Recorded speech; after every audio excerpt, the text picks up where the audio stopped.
Howdy, I'm Hansu, captain of the Atlas Wardum. It's Arsene! That's the correct answer, right? Partially true, but not really. Arsene is Joker's base persona, yes, but it is not his true persona. Obviously, that's what we're going to be discussing in the video. I'm going to tell you who it actually is.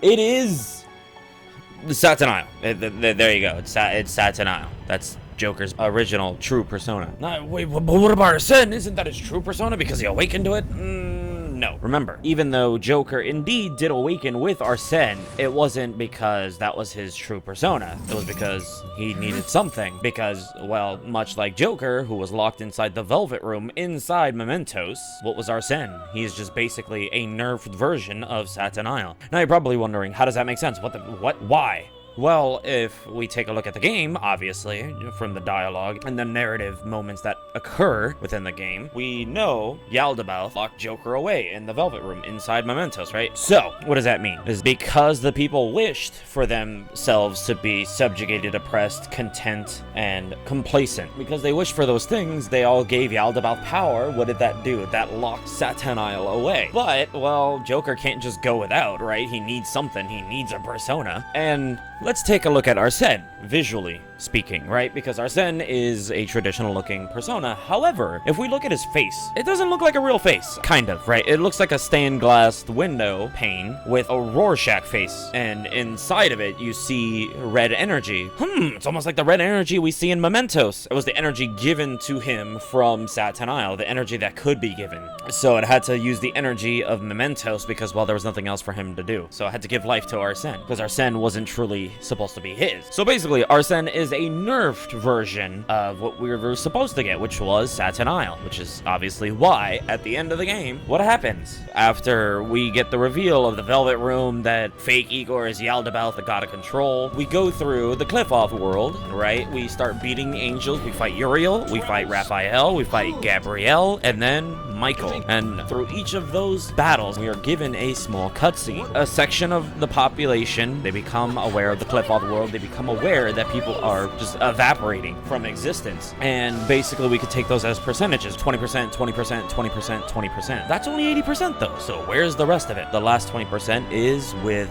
Yaldabaoth. Because of that percentage, that the Phantom Thieves are still fighting. After we beat Yaldabaoth, the people figure out the Phantom Thieves are still fighting for them. Their right to be free, their right to not be subjugated, the right to not be oppressed, the right not to be complacent. Essentially, we can take each and every one of those angels as one of the tenets, right? They're no longer oppressed, no longer subjugated, no longer persuaded, no longer manipulated. They allow you to be free. If you maxed ranked Mishima, you would get the cutscene of Mishima propping it up, right? Come on! Why do you think they risked their lives all this time? There you go. Phantom Thieves. And then what happens? He riles up the rest of humanity, and then we get the mob psycho moment.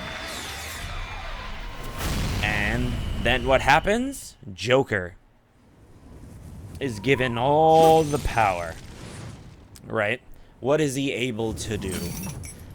He is finally able to remove his chains. He is able to unbind himself from the chains that shackled him. The seal that Yaldabaoth placed. And then what happens? Arsene ceases to exist. He's gaining all the power he once had. And then descends Satanael from the heavens. Because that was Joker's original persona. That's why he had to be sealed away, because he already had the power to deal with the Yaldabaoth. However, people did not choose that. Free Joker, but Morgana gave you the hope of humanity. We become Satan, shoot God in the face to save Christmas. Additional evidence is when we take a look at Igor's release from Yaldabaoth's imprisonment. Arsene also goes through the same animation. Basically, the entire reason I made this video was because people are like, why isn't Satan in the World Arcana? It isn't until the end of the game that he gains the world, right? Because again, Satanael was not part of the World Arcana. It wasn't like Izanagi to Izanagi no Okami. They needed to nerf Joker in order to stand a chance against him.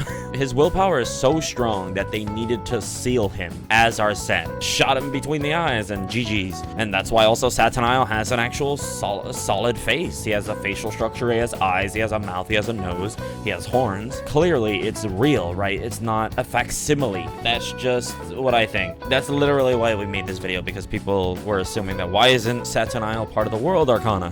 Why is he the fool? That doesn't make sense. It's Joker's upgrade persona. No, That's literally all there was to this video. With that being said, thank y'all for watching. I've been Hasu, captain of the Atlas Whoredom. Make sure to subscribe, hit the notification bell, and hit the like button if you enjoyed my videos. Enjoy the rest of your day, however you choose to spend it. Until then, itakimasu.